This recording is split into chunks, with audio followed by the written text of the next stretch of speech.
नमस्कार साथियों, welcome back into my new video. दोस्तों, आज हम बहुत ही इंपॉर्टेंट टॉपिक पे बात करने वाले हैं। ये एक ऐसा टॉपिक है, ये एक ऐसी थ्योरम है जिसमें हर साल बात होती ही होती है और एग्ज़ाम में इसके ऊपर 2 से 3 क्वेश्चन हमेशा आते हैं और ज़्यादातर स्टूडेंट्स को इसके अंदर कुछ ना कुछ डाउट ज़रूर रहता है। और अगर आप आज की इस वीडियो को अच्छे से समझ लेते हैं और इसके कॉन्सेप्ट को आप अपने दिमाग में बिठा लेते हैं तो क्वेश्चंस जो एग्जाम्स में आने वाले हैं उनको आप अच्छे से क्लियर कर पाएंगे। तो ज़्यादा देरी ना करते हुए इस वीडियो को स्टार्ट करते हैं। तो सबसे पहले हम समझते हैं आज की जो बेसिकली थ्योरम होने वाली है वो होने वाली है बीपीटी थ्योरम, जिसको हम बेसिक प्रोपोर्शनल थ्योरम या फिर थेल्स थ्योरम के नाम से भी जानते हैं। तो आज हम बात करते हैं, ये क्या कहती है। If a line is drawn parallel to one side, if a line is drawn parallel to one side of a triangle to intersect the other two sides. In distinct points, the other two sides are divided in the same ratio. इसका हिंदी में जो mean है वो ये कहती है, अगर एक ट्रायंगल आपके पास है और आपने एक बीच में लाइन डाल दी जो कि ये जो हमारे पास एक ट्रायंगल है ए बी सी। एक मिनट, अगर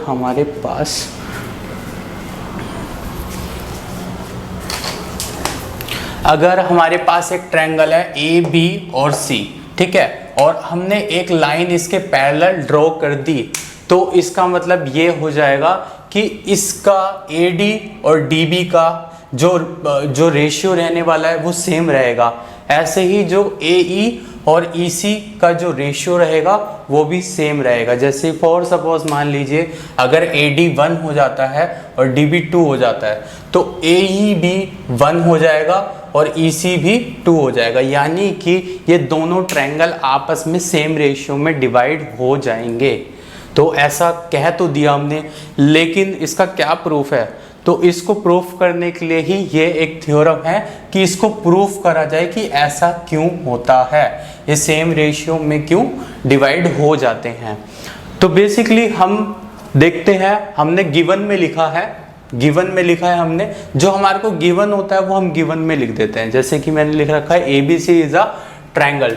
एबीसी एक आपके पास ट्रायंगल है जिसमें डीई और बीसी, डीई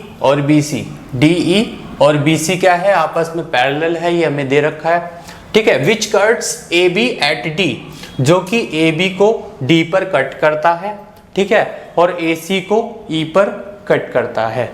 जो हमारे को गिवन था मैंने सब यहाँ लिख दिया है। और बात करते हैं कि हमें प्रूफ क्या करना है। प्रूफ मैंने आपको बताया अभी, ए डी जो है वो ए ई के सेम रेशियो में है, ऐसी डी बी जो है ई सी के सेम रेशियो में है, ठीक है। अच्छा, यहाँ पर हमारे को एक छोटी सी कंस्ट्रक्शन करनी है, यानी कि हमारे को अपने आप से कुछ कंस्ट्रक्ट करना है जिससे हमारी जो ये थ्योरम है हम आसानी से सरल कर पाएंगे या इसको हल कर पाएंगे। वो कंस्ट्रक्शन आप यहाँ पे देख रहे होगे। कंस्ट्रक्शन क्या है? जॉइन बी ई, मैंने बी को ई से जॉइन कर दिया एंड सी डी को, और सी डी को भी जॉइन कर दिया, जिससे हुआ क्या कि ई एन जो था हमारा, जो ई एन था वो परपेंडिकुलर हो गया ए बी के, और जो डी एम था वो हमारा परपेंडिकुलर हो गया ए सी के, ठीक है। अब यहाँ से हमारा सॉल्यूशन स्टार्ट होता है। यहाँ पर एक ट्रिक भी रहेगी, वो मैं आपको बताने वाला हूँ अभी, ठीक है। तो बेसिकली यहाँ पर जो दो हमारे को ट्रायंगल दिख रहे हैं उनको सबसे पहले हम लेने वाले हैं। कौन से 2 ट्रायंगल? जो ऊपर वाला है इसको ADE को, ठीक है, और एक ट्रायंगल हम लेने वाले हैं इस वाले को DE और B, ठीक है। इसको हम क्यों लेने वाले हैं? क्योंकि हमारे को ये प्रूफ करना है AD और DB, ठीक है। तो AD DB को प्रूफ करने के लिए हमारे को ये वाले दोनों, ये इस वाले ट्रायंगल में आता है और ये इस वाले ट्रायंगल में आता है, तो लेना पड़ेगा, ठीक है। तो अब हमारे को पता है कि एरिया ऑफ ट्रायंगल क्या होता है। एरिया ऑफ ट्रायंगल क्या होता है? एरिया ऑफ ट्रायंगल ADE, ठीक है। ऐसे ही हम एक और ले लेंगे, area of triangle triangle D D E B E A D B या बी ई डी, ठीक है। हमने दो ले लेना है, मैं थोड़ा बड़ा लिख देता हूँ ताकि, एक minute, area of triangle A D B A D E और area of triangle B D E, ठीक है।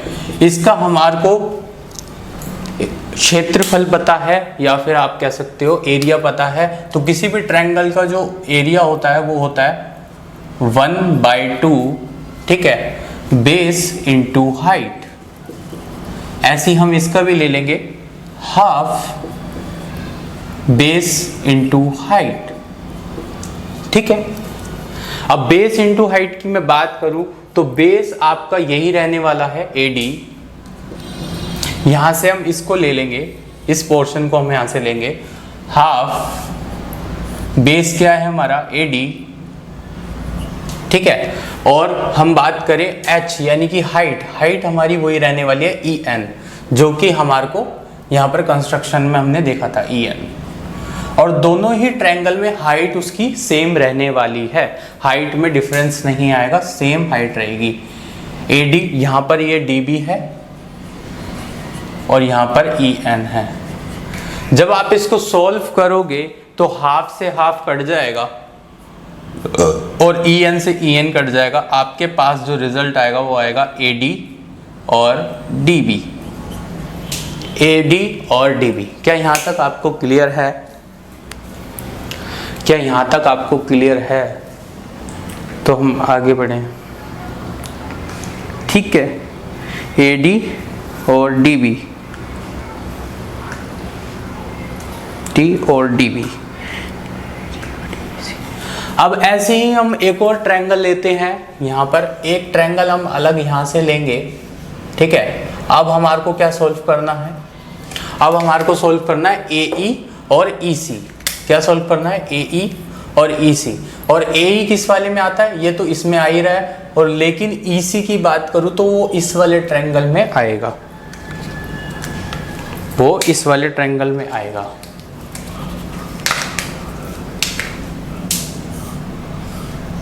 इस वाला ट्रायंगल आप देख रहे होगे तो EC इस वाले ट्रायंगल में आ रहा है। तो अब हमारे को यही दो ट्रायंगल लेने हैं, area of triangle ADE, area of triangle ADE, ठीक है। जिसको निकालना है वो वाला ट्रायंगल हमें ले लेना है, ठीक है। दूसरा क्या हो जाएगा हमारा? Area of triangle DE, area of triangle DEC। इसका भी सेम रहने वाला है। इसमें भी हमारे को क्या है?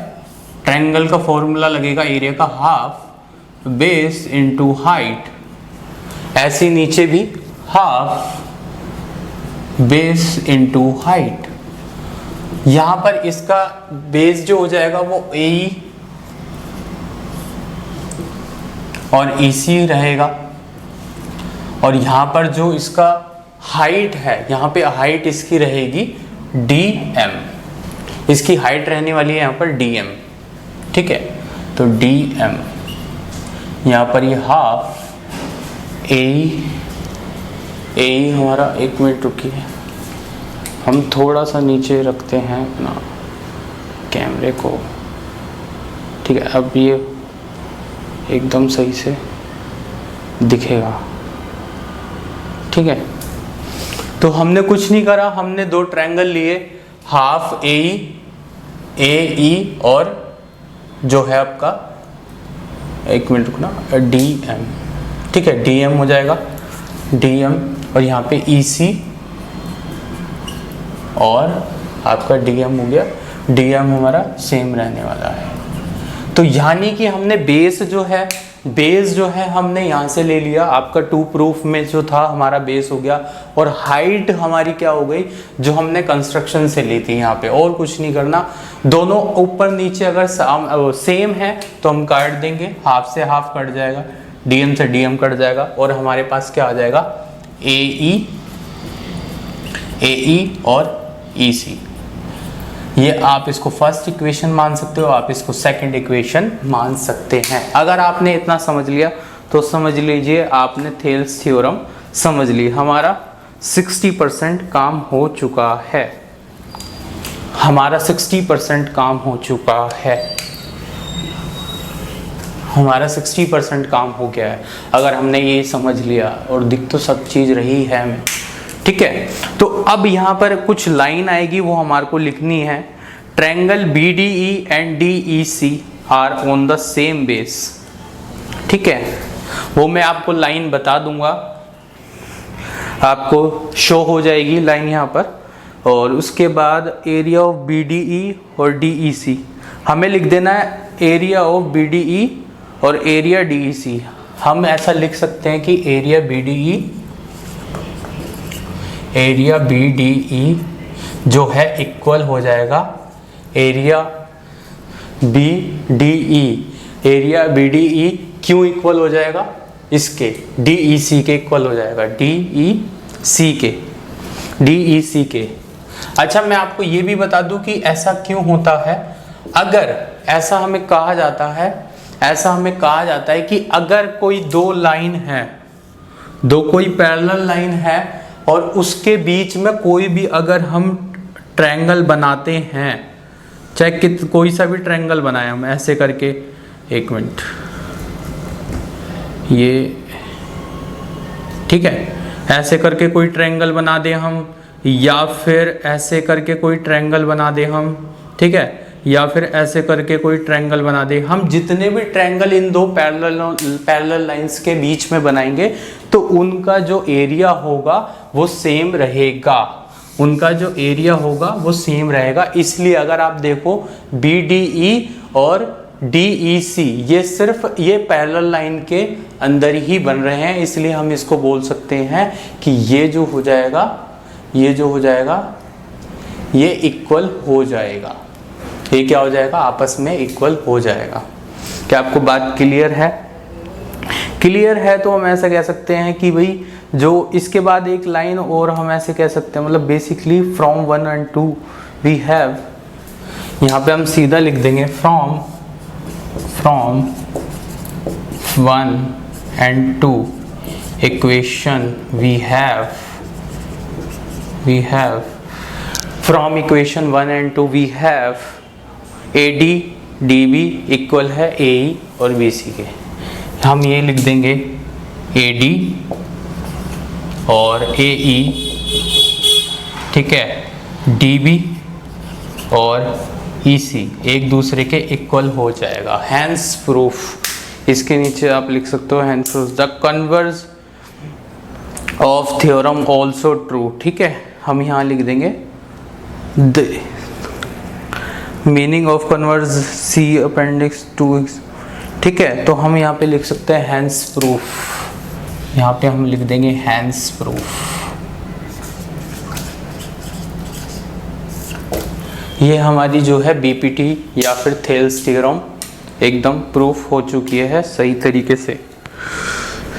क्या इसमें कोई डाउट नहीं होना चाहिए आपको? हमने क्या करा मैं आपको दोबारा से बता देता हूँ, मैं आपको दोबारा से रिपीट कर देता हूँ। कहते हैं कि भाई जो आपका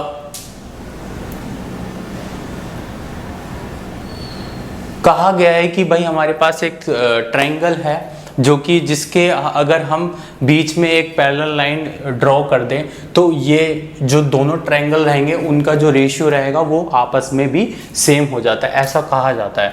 तो बेसिकली गिवन में हमने वही लिख दिया जो हमारे को क्वेश्चन में गिवन दिया गया था, और टू प्रूफ में वो लिखेंगे जो हमारे को निकालना है, ठीक है। कंस्ट्रक्शन हम अपने आप से कर सकते हैं जो कि हमने करी कि BE को हमने ज्वाइन कर दिया और CD को हमने ज्वाइन कर दिया, जो कि हुआ क्या, EN, उससे क्या हुआ, EN जो था हमारा वो परपेंडिकुलर बन गया AB के, और DM जो है वो परपेंडिकुलर बन गया AC के। ठीक है, उसके बाद हमने क्या करा, हमारे को प्रूफ करना था AD और DB। फिर हम देखेंगे कि AD और DB जो है किस ट्रायंगल में बनना है। तो AD ऊपर वाले एक ट्रायंगल में बन रहा है और DB हमें क्या मिलेगा, इस वाले ट्रायंगल में हमारे को DB मिलेगा। तो हमारे को वही ट्रायंगल ले लेने हैं, एरिया ऑफ ट्रायंगल ADE और एरिया ऑफ ट्रायंगल BDE। अब इनका फॉर्मूला लगा देंगे हम, हाफ बेस इंटू हाइट, नीचे भी लगा देंगे।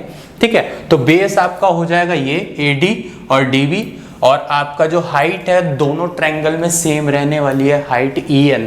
तो EN और EN आपस में सेम रहेगी, कट जाएगी, हाफ दोनों आपस में कट जाएगा, बचेगा आपका AD और DB। वो आपका आ गया, फर्स्ट इक्वेशन बन जाएगी आपकी। सेकंड इक्वेशन में आपको ADE, दोबारा से वही ट्रायंगल लेना है ADE, और नेक्स्ट में अब की बार आपको EC चाहिए। तो EC इस वाले ट्रायंगल में आता है DEC में, तो हमारे को वही लेना पड़ेगा, एरिया ऑफ ट्रायंगल ADE और एरिया ऑफ ट्रायंगल DEC।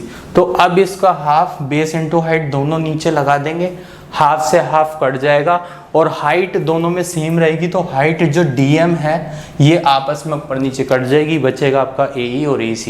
ये आपके पास सेकंड इक्वेशन आ जाएगी। फिर हम यहाँ आएंगे, एक लाइन है वो आपको लिखी जाएगी, वो मैं आपको दे दूंगा।